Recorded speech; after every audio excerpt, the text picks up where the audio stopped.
तर मित्रांनो, तुमचं पुन्हा एकदा स्वागत आहे माझ्या एका नवीन व्हिडिओमध्ये। आज आपण पाहणार आहोत जीकेचे 10 प्रश्न। तर चला मग व्हिडिओला स्टार्ट करूयात।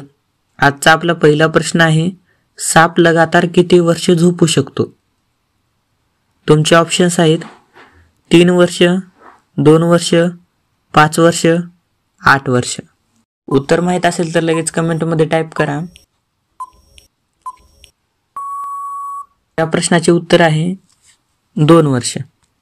प्रश्न दुसरा, कोणत्या जीवाचे डोके कापल्यावरही जिवंत राहते?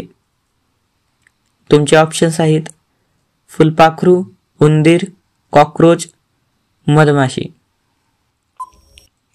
उत्तर माहित असेल तर लगेच कमेंटमध्ये टाइप करा। या प्रश्नाचे उत्तर आहे सी, कॉकरोच।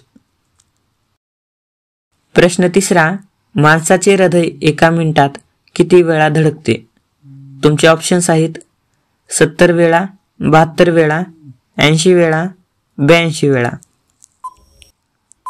उत्तर माहित असेल कोणाला तर लगेच कमेंटमध्ये टाइप करून सांगा। या प्रश्नाचे उत्तर आहे 72 वेळा। प्रश्न चौथा, जगातील सर्वात बुद्धिमान प्राणी कोणता? चिंपॅन्झी, माकड, डॉल्फिन, कुत्रा। उत्तर माहित असले की लगेच कमेंटमध्ये टाइप करत चला। या प्रश्नाचे उत्तर आहे चिंपॅन्झी। प्रश्न पाचवा, मानवाच्या शरीरात सर्वात जाड अंग कोणते? तुमचे ऑप्शन्स आहेत किडनी, लिव्हर, फुफ्फुसे, हृदय। तर कमेंट करा मित्रांनो पटपट। या प्रश्नाचे उत्तर आहे बी, लिव्हर। प्रश्न सहावा, पतंगाचा शोध कोणत्या देशाने लावला?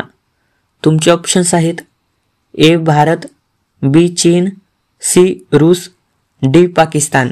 चॅनलवरती नवीन असाल तर चॅनलला सबस्क्राईब करून घ्या, जेणेकरून तुम्हाला आमचे व्हिडिओज असेच मिळत राहतील।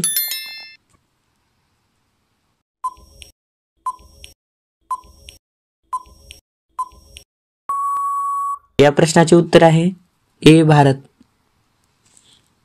प्रश्न सातवा, भारतातील सर्वात मोठे हॉटेल कोणत्या शहरात आहे? गुजरात, दिल्ली, मुंबई, राजस्थान। उत्तर माहित असेल तर लगेच कमेंटमध्ये टाइप करा। या प्रश्नाचे उत्तर आहे मुंबई। प्रश्न आठवा, साप सतत कोणत्या झाडाच्या फांदीवर गुंडाळून बसतात? तुमचे ऑप्शन्स आहेत पिंपळ, वड, घनेरी, चंदन।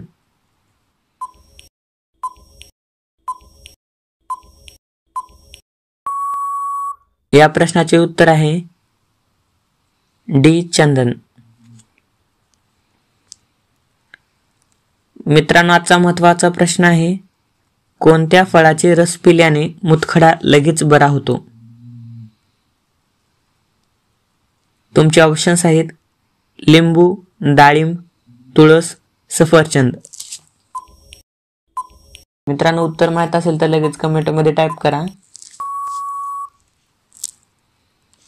या प्रश्नाचे उत्तर आहे बी, डाळिंब। मित्रांनो, आजचा शेवटचा प्रश्न आहे, फुलपाखराला किती पंख असतात? तुमचे ऑप्शन्स आहेत 1 पंख, 8 पंख, 5 पंख, 2 पंख। मित्रांनो, उत्तर येत असेल तर लगेच कमेंटमध्ये टाइप करा। तर मिळूयात पुढच्या व्हिडिओमध्ये। तोपर्यंत धन्यवाद।